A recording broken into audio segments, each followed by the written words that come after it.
Yo, yo, Mr. D. How the heck do I teach my kid a new skill? So, for confidence purposes, we're going to do something called I do, we do, you do. It's a teacher trick that we use, where first we're going to model something, and then we're going to do it together. After you do it together, then they're going to have the confidence to start doing it themselves, right? So it's really that middle step. It's the we do that's most important for building their confidence. You show it to them, that doesn't give them the confidence. That shows them how to do the skill. But it's the doing it together that really helps them. And then when they do it by themselves, that's because you've done it with them and you've given them that confidence that they can do it themselves after that.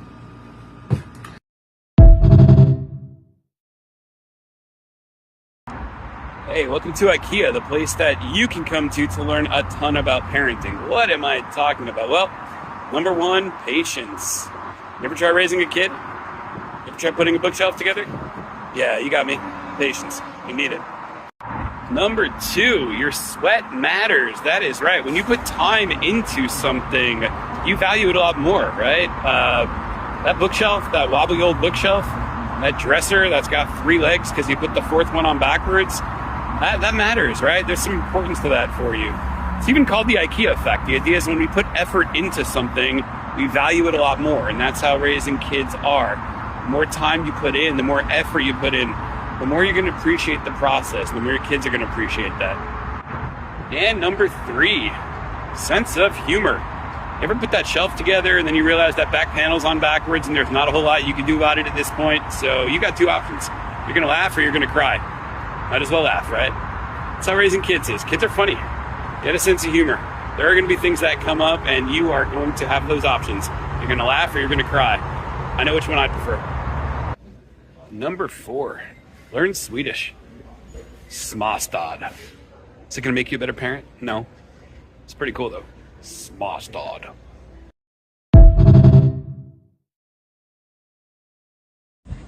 Hey Thriving Minds, I got a 2-part study hack for you that is going to help you boost your grades and your memory. First, we're going to do something called retrieval. Retrieval is when you are able to pull information from the back of your mind, right? We're not just reading it off of paper, you already know it. How are we going to get you there? Well, number 1.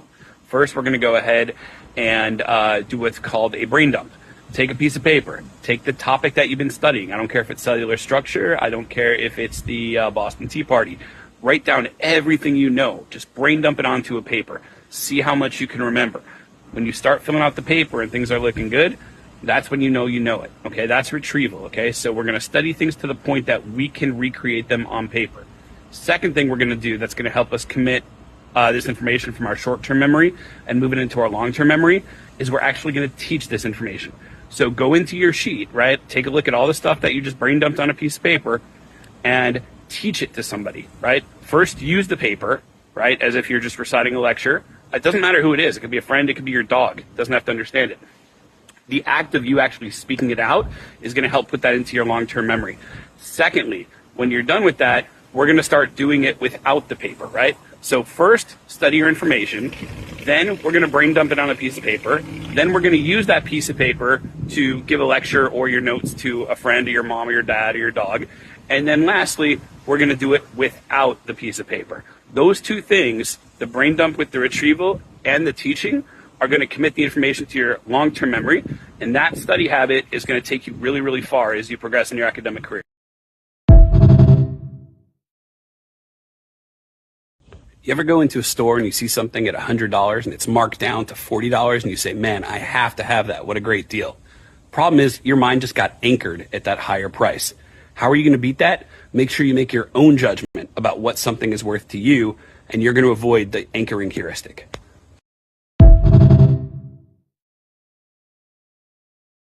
If you went to the movies and there were 2 popcorn sizes, a small for $5 and a large for $10, you would equally decide between the small and the large. That's not what happens.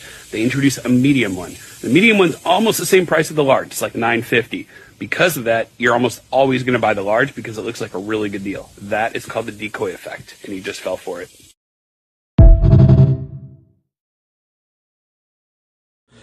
Dude, why are you doing these? Those things are huge. It's what the people want, guys. It's for the subscribers. Ugh. Keep subscribing, I'll keep pumping.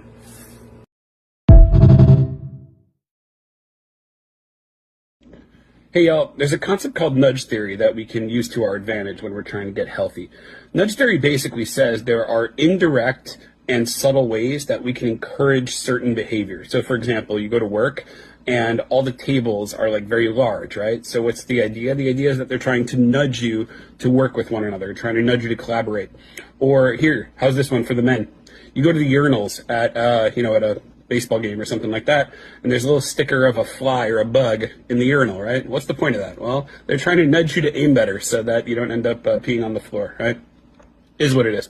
Okay, so how can we use this to our advantage? Well, why don't we set up our own home in a way that makes it easier for us to make better decisions, or for us to coerce ourselves to make healthy choices? Why don't we put all the healthy food in our cabinet, in our pantry? Put that right at eye level, so that at 2 a.m, if you're really hungry going for a snack, shouldn't do that anyway, but guilty. 10 p.m. Let's say 10 p.m. You're going to the kitchen. You're going to go ahead and see that, and that's the first thing you're going to see instead of the cookies, right? Small little things. It's subtle, but it nudges us to make a little healthier choice.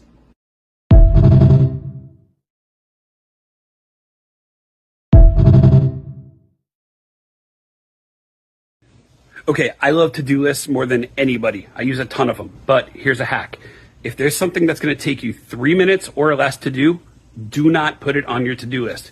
Do it now. Knock it out. I promise you, it is way more efficient.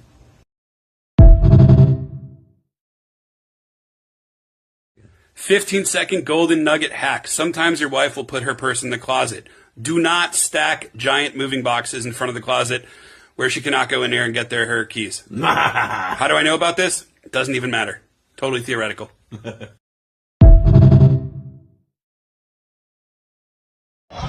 Social proofing is the idea that we're going to be more motivated to do things when we see others do it. Grab the rebound, hustle. That's what we want to see. If you want to be a leader to your kids, go ahead. Model the behavior. They will follow.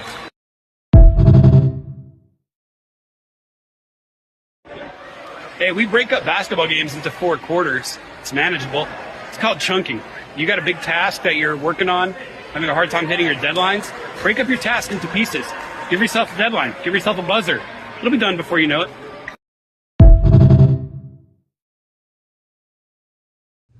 Why am I holding a tomato? Well, I like tomatoes. But beside that, there was a guy named Francisco Sorelli. He was a university student in Italy in the 1980s. And he came up with a technique based on a kitchen timer he had in the shape of a tomato. Now, in Italian, tomatoes are pomodoros, so this technique became known as the Pomodoro effect because that's what his timer looked like. So what did he do? He set his timer for 25 minutes of uninterrupted work, and he would work. And as soon as it dinged, he would take a 2 to 3 minute break, and he would do this 4 times. He felt there was something magical about that productivity hack, that you had 25 minutes of hard work, few minute break, 25, little break, 25, little break, 25, little break, 4 times. Got about 2 hours, you can get a lot done with the Pomodoro technique.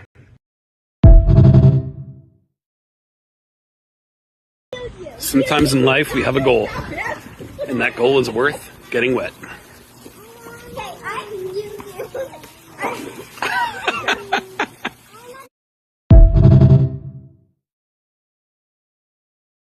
Before you get out of bed in the morning, think of 3 things that you are grateful for 2 reasons. Number 1, it's awesome and we should all be grateful. Number 2, the Journal of Positive Psychology in 2023 realized that you can boost your mood by 25% by simply showing that gratitude in the morning. Well worth it. Great investment.